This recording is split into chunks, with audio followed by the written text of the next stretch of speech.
Well, here I am, another independent musician trying to do his best to explain what an NFT is to you.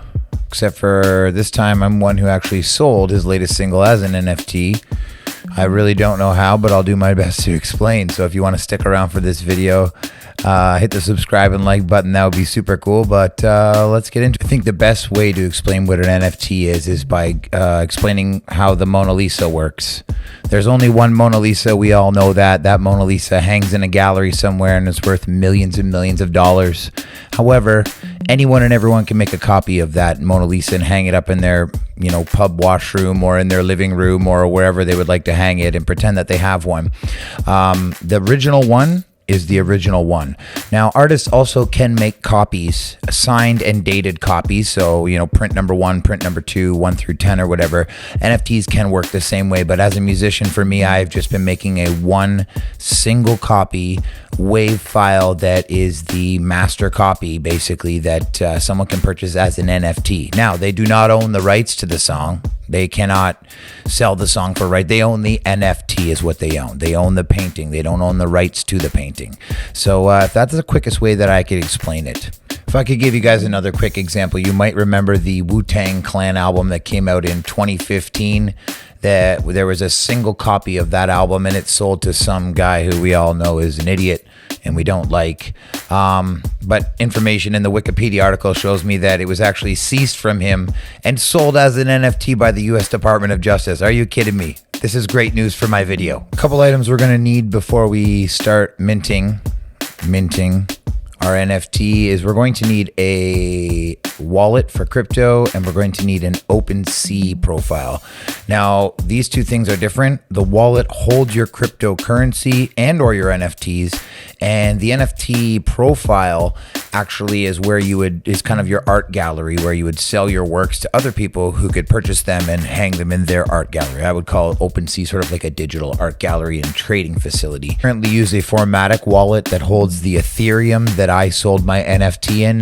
There are other options for wallets. You can use a MetaMask wallet or a Coinbase wallet, and I'm sure there's other options out there, but I'm not going to go into them. I happen to use the Formatic wallet and connected it to my OpenSea. Your OpenSea account will consist of your user profile, and then once you do mint an NFT, you will be able to track on OpenSea the profile of each NFT that you have made, and there you will be able to track the blockchain history of that. So every time it is purchased, sold, and also on top of that, you will get a small percentage cut every time it is sold on the market. So that's pretty cool as well. Once you have your account set up for your wallet and for your OpenSea, what you're going to have to do is a 4-step process. Each of these steps are going to get you to selling your NFT. First step, we are going to need to mint the NFT. And by minting the NFT, you're going to need to actually purchase some Ethereum or some crypto coin to pay for the gassing fees and such.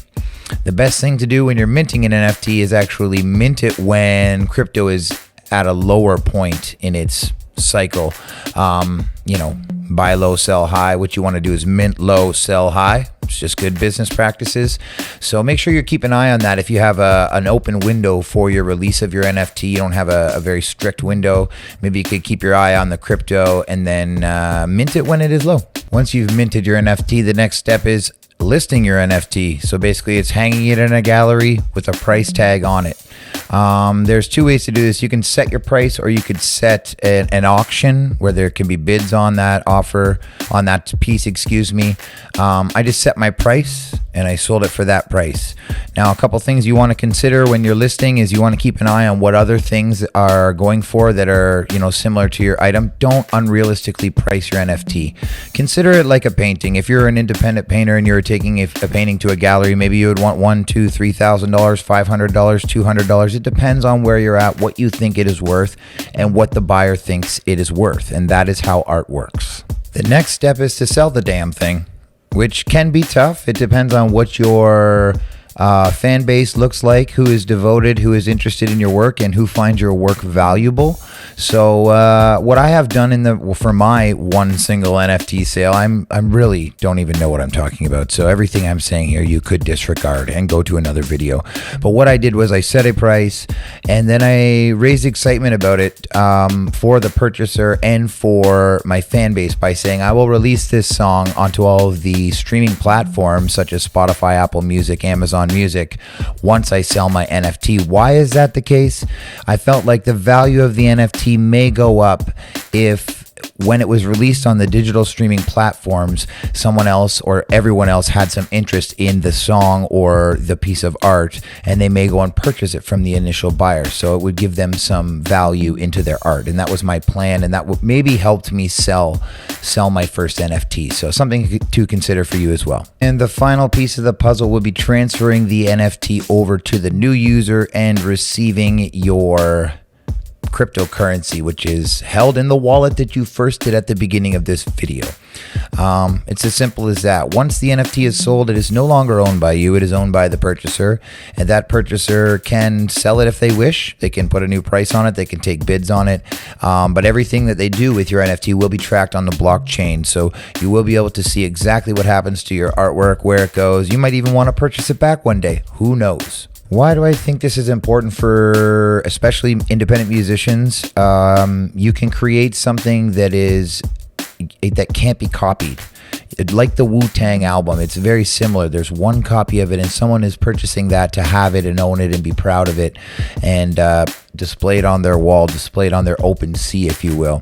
So I think it's powerful for us because we're able to put a price on our art, and that price is obviously determined by what someone is willing to pay for it and someone who might want to own your work and be proud of it. So I think it's very cool for us.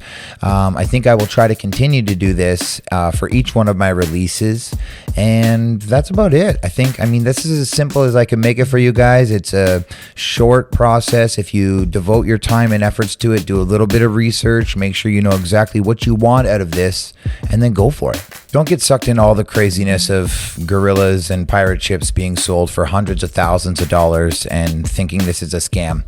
There are scams going on. There's ridiculous things going on, but that goes on in the art world as well. And we're just trying to carve our own little path out here and just be normal human beings and, price our art accordingly, have someone purchase it for what they think it's worth, and work our way up to being just like the fine art industry now. Of course, we're going to release our music on all of the DSPs still. We need everybody to listen to our music, but we want someone who's a devoted fan to own that piece and take pride in that piece. So happy minting. Happy NFTing. I don't even know what the term would be, but I wish you all luck. And if you have any comments, questions, improvements, if you want to correct me on anything or everything I said, comment below. I really don't know too much about it. I just am telling you exactly what I did.